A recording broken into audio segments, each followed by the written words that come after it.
Kita lanjutin yang kemarin. Lalu keesokannya, Yuki ini sering sekali kabur dari Hiyori dan Yato. Hiyori yang khawatir dengan keadaan Yuki, ia pun bertanya kepada Dewa Tenjin. Setelah itu Tenjin pun menjawab kalau Yuki memang datang ke kuilnya. Ia meminta untuk tinggal bersama Tenjin. Mayu yang mendengar perkataan Yuki yang ingin pindah, ia pun menjelaskan kalau ia bersama Yato hanya 5 bulan saja. Terus habis itu resign deh. Singkat aja, Yuki ditolak oleh Tenjin. Jika ia memaksakan memberikan nama, ia akan menjadi seperti Nora. Hiyori yang penasaran dengan Nora, ia pun bertanya kepada Tenjin, siapa sebenarnya Nora ini? Lalu Tenjin pun menjelaskan Nora adalah harta suci seperti kucing liar yang memiliki banyak tuan. Keinginan dia hanya untuk mendapatkan banyak nama, tetapi itu sama saja mengkhianati tuannya.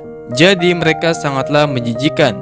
Di sisi lain, Bang Yato yang sedang berduaan sama Nora. Nora berbicara kalau Yato ini harus membuang Yuki yang sangat labil. Setelah itu, Yato mendapatkan pekerjaan lagi nih. Saat itu Yato berhasil menemukan keberadaan Yuki. Yato dan Yuki yang sedang menjaga toko, tiba-tiba ada pembeli nih. Karena Kofuku ini dewa kesialan, jadi Yato menghalangi Kofuku untuk masuk ke supermarketnya. Daikoku yang melihat itu langsung ngamuk dan membuat keributan di dalam supermarket. Kofuku yang merengek kesakitan, untung aja ada Hiyori datang juga ke supermarket dan membantu mereda sakit kepala Kofuku. Oh ya, Kofuku dan Daikoku bisa datang ke tempat kerja Yato karena diberitahu oleh Hiyori. Kenapa Hiyori bisa tahu keberadaan Yato? Karena ia sangat hafal dengan bau atau wangi Bang Yato ini. Singkat cerita aja, Yato tiba-tiba merasakan sakit dan langsung menginterogasi Yuki kalau ia membuat ulah lagi. Karena Yato berpikir kalau Yuki ini mengambil kotak amal. Yuki yang gak terima tuduhan dari Yato, ia pun langsung berbicara kalau dewa pun bisa mencurigai dirinya. Kemudian Yuki lari pergi keluar dari toko dan gak sengaja nyenggol dewa kesialan. Tiba-tiba kotak amal yang dicuri oleh Yuki pun terjatuh. Yato, Hiyori, dan Daikoku pun terkejut melihat apa yang dilakukan oleh Yuki. Saat itu Yato mendapatkan pekerjaan lagi nih untuk membunuh monster. Hiyori saat itu sangat khawatir dengan Yuki. Takutnya Yuki ini dihukum mati oleh para dewa karena sudah menyakiti tuannya. Kemudian Hiyori melompat ke arah Yato dan bilang kalau Yuki harus diperlakukan dan bicara padanya layaknya manusia, bukan harta suci. Setelah kejadian itu, Hiyori pun terus-menerus memikirkan Yuki di kamar mandi. Saat Hiyori sedang cuci muka, ia pun terkejut kedatangan Yato di kamar mandi perempuan. Yato yang melihat Hiyori di kamar mandi, ia pun menganggap kalau itu kebetulan sekali. Hiyori yang mendengar itu langsung melempar satu bal tisu ke arah muka Bang Yato ini dan menganggap kalau Yato ini tukang ngintip. Waduh. Lalu setelah itu Yato pun memberitahu yang memanggil ke kamar mandi ternyata ada bocah yang sedang bersembunyi di toiletnya perempuan. Hiyori pun yang melihat itu langsung emosi. Singkat aja, bocah yang ngumpet di toilet kamar mandi ini adalah korban pembulian di sekolah. Karena ia tidak kuat jadi ia bersembunyi di toilet. Yato yang mendengar bocah itu langsung memberikan sesuatu ke bocah itu, yaitu pisau cutter. Lalu Hiyori pun berbicara ke Yato kenapa dia memberikan benda tersebut. Yato yang mendengar ocehan Hiyori, ia pun menjelaskan kalau cutter itu hanyalah pemicu membuat bocah itu sedikit nekat dan akhirnya tergantung pada bocah itu. Di sisi lain, Yuki lagi depresi nih karena Yato sudah menyamakan dengan bocah tadi. Karena dulunya Yuki ini seorang manusia, jadi ia mencoba nostalgia di sekolahan dan mencoba beberapa barang siswa. Yuki yang melihat siswa yang sedang main game, ia pun ingin memilikinya juga. Di sisi lain, bocah yang tadi dibully pun melakukan aksinya dan membuat pembuli itu ketakutan. Setelah itu, Yato pun datang untuk memberikan apresiasi untuk dirinya.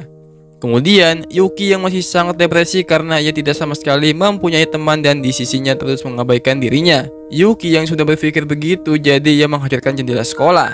Setelah Yuki melakukan hal tersebut, di sisi lain, Yato pun langsung merasakan sakit yang begitu parah. Hiyori saat itu sangat khawatir dengan Yato terjatuh tiba-tiba. Saat Hiyori menolong, ternyata kutukan di badan Yato ini sudah merembet ke sekujur tubuh. Kemudian Hiyori pun membawa Yato ke tempatnya Kofuku. Saat dalam perjalanan, Hiyori berpas-pasan dengan Yuki yang sedang nangis. Karena keadaan semakin parah, jadi Hiyori menyuruh Yuki untuk ikut bersamanya. Sesampainya rumah Kofuku, Daikoku terkejut dan membuat penghalang. Yuki yang melihat itu langsung terkejut. Lalu Hiyori pun terus tetap teguh meminta bantuan ke Kofuku dan Daikoku. Daikoku yang merasa kasihan, jadi Daikoku memperbolehkan Hiyori masuk ke batasnya. Kemudian Daikoku menyuruh Kofuku untuk menyembuhkan kutukan Hiyori. Hiyori yang masih khawatir dengan Bang Yato, ia pun meminta Kofuku untuk disembuhkan juga. Kofuku yang mendengar itu memberitahu ke Hiyori sudah terlambat bagi Yato untuk disembuhkan dengan air suci. Setelah itu, Daikoku dan Kofuku merencanakan ritual penyucian untuk menghilangkan kutukan, dan ritual itu membutuhkan 3 harta suci. Jadi masih membutuhkan 2 lagi selain Daikoku. Lalu Daikoku pun langsung bergegas mencari harta suci di setiap dewa. Yang pertama-tama Daikoku datangi yaitu Dewa Tenjin. Dewa Tenjin yang mendengar Yato terkena kutukan yang sangat parah, ia pun ikut terkejut juga. Karena keadaan semakin genting, Daikoku pun berhasil mengajak satu harta suci milik Tenjin, yaitu Tomone, mantan harta suci Bang Yato.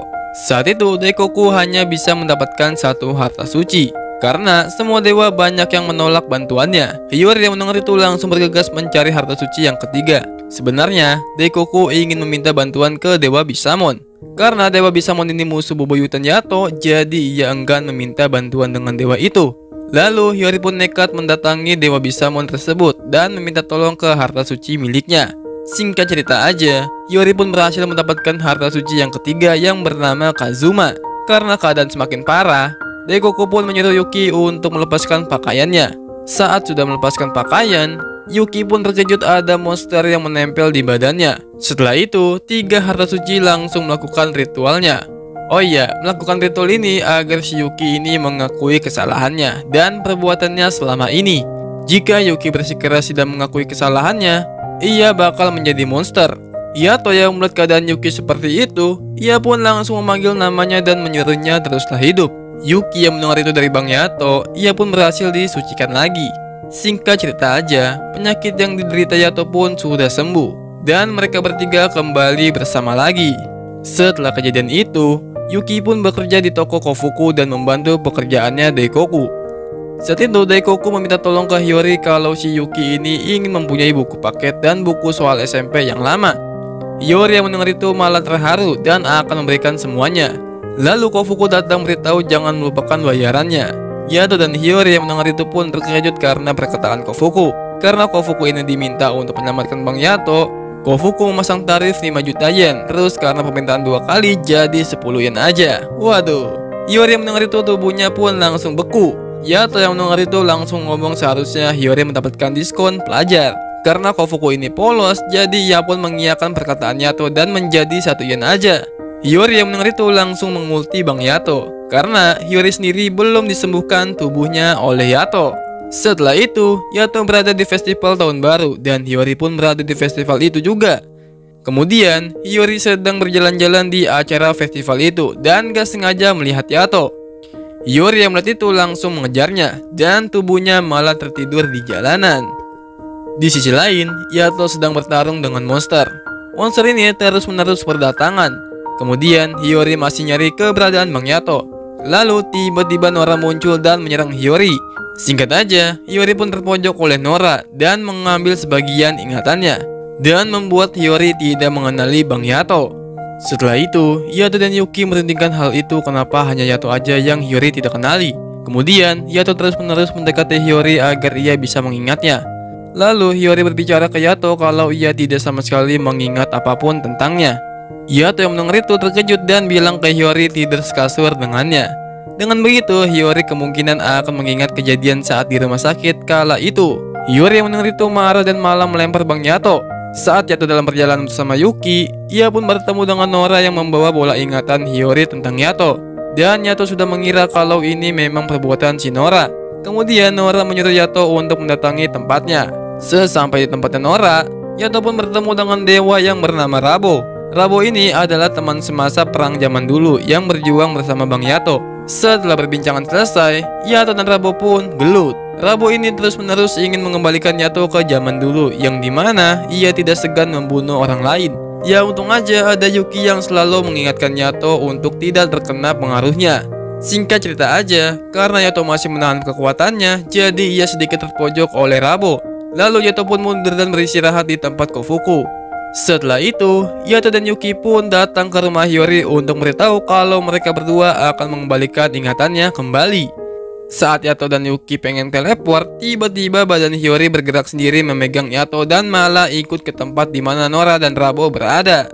Di sisi lain, Nora dan Rabo sedang menunggu kedatangan Yato. Kemudian mereka pun gelut lagi nih, Rabo saat itu tidak menyangka Yato yang sangat berubah drastis karena ia sudah tidak ingin membunuh orang lagi. Kemudian Rabo menyadari kalau akibat Yato berubah karena keberadaan Hiyori. Lalu Rabo pun menghampiri Hiyori dan ingin menebasnya. Yato yang menyadari itu pun melempar pedangnya untuk menahan samurai milik Rabo. Setelah Rabo lengah, Yato pun lari bersama Hiyori mencari tempat aman. Saat itu Rabo membawa ingatan Hiyori dan melemparnya. Yato yang melihat itu pun mengejar agar bola ingatan itu tidak pecah. Akan tetapi, Rabo malah membuat bola itu pecah dengan tebasan pedangnya. Lalu setelah itu Hiyori pun pingsan. Yato yang melihat itu pun langsung memindahkan Hiyori ke tempat aman. Karena keadaan semakin genting, Yato pun mulai serius melawan Rabo dan mereka pun langsung gelut lagi. Singkat cerita aja, saat dalam pertarungan, batu besar ingin menimpa Hiyori. Yuki yang melihat itu pun langsung memberitahu ke Yato. Yato yang mendengar itu dari Yuki langsung sigap menyelamatkan Hiyori yang ingin tertimpa oleh batu. Ya, untung aja Yato tepat waktu untuk menyelamatkan Hiyori. Setelah itu, Hiyori pun ketangkap oleh Rabo dan dijadikan sandraan. Yato yang melihat itu langsung membuat gelombang kejut dari pedang Yuki. Alhasil, berhasil diselamatkan. Rabo yang mulai lemah, Yato pun mengambil kesempatan menebas Rabo dan akhirnya Yato pun memenangkan pertarungannya. Di sisi lain, dewa lain merasakan kalau ada dewa yang sudah lenyap. Saat dalam perjalanan pulang, Yato memberitahu ke Hiyori kalau ia akan memotong ikatannya dengan Yato. Dengan begitu, Hiyori akan bisa hidup dengan bahagia. Hiyori yang mendengar itu pun menolaknya. Setelah itu, mereka berkumpul lagi di tempat Kofuku. Tibanya di tempat Kofuku, Hiyori pun bercerita kalau tiba-tiba Bang Yato ini ingin memutuskan ikatannya dengan dia.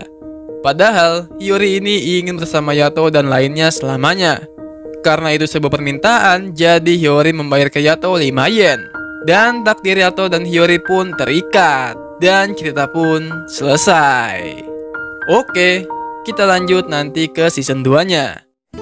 Oke, sampai di sini dulu.